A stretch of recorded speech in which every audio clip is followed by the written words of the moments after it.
The Bad-Tempered Goat. Farmer Green had lots of animals on his farm. Besides the cats Molly and Tolly, and the sheepdogs Ben and Neb, there were sheep, pigs, rabbits, hens, and one old billy goat. The goat had a very bad temper. He snorted and shouted loudly when he was angry. Sometimes he got so angry that he ran into things and butted them with his horns. One morning, Farmer Green was feeding the animals in the yard. He had milk for the cats, bones for the dogs, corn for the hens, carrots for the rabbits, and a sack of oats for the goat.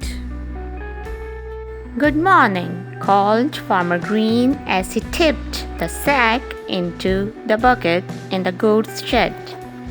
The goat replied with a snort and ran to make a start on his oats. He had a big appetite and he was very hungry.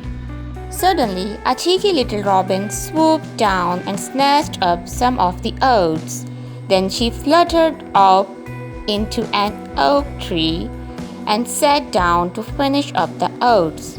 The bad-tempered goat looked up at the robin in amazement. "Good morning," the little robin sang down to him. "These are very fine oats you have." The goat snorted angrily and stamped his hooves.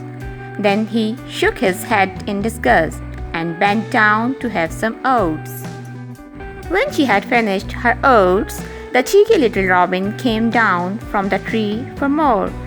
She fluttered down, landing on one of the goat's horns. This was too much for the bad-tempered goat, who got extremely angry. He ran up and down alongside the wall, snorting and stamping his hooves. Then he stopped and looked up, expecting to see that the robin had gone. Instead, there she was, looking cheekily down at him from the oak tree. The goat stamped his hooves, bent his head, and started to run at the tree. He was glad to see that this time the robin fled in alarm. He butted the tree trunk hard with his horns, and there was a loud crunch as they smashed into it. The tree groaned and shook, and then, with a snap, crack, crash, it came tumbling down on top of the goat, who found himself trapped under it. "Help!" he cried. "Help!" The Farmer Green came to see what all the noise was about. On seeing that the goat was stuck, he rushed to help, but the tree was too heavy for him to lift up by himself. "I need the old red tractor," he shouted, running off to get it. He soon drove back in it and parked it by the fallen tree. Then he ran off again to fetch a rope. When he got back, he tied one end of the rope around the tree trunk and one end to a hook at the back of the tractor. Farmer Green started up the tractor and used it to drag the tree along the ground until it was off the goat completely. Then he stopped the tractor, jumped down, and ran back to have a look. The goat was free, but he did not get up. "I think I had better call Eric, the vet," said Farmer Green.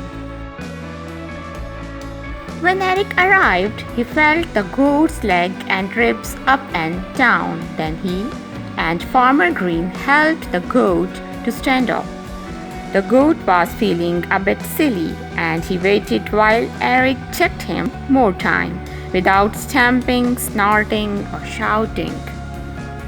The goat had been very lucky, explained Eric. He is a bit stunned, but he will be fine in a little while. Perhaps this will stop him being so bad-tempered next time, he added, patting the goat on the head. The goat, who had started to feel a bit better, looked up at Eric and snorted as grumpily as ever.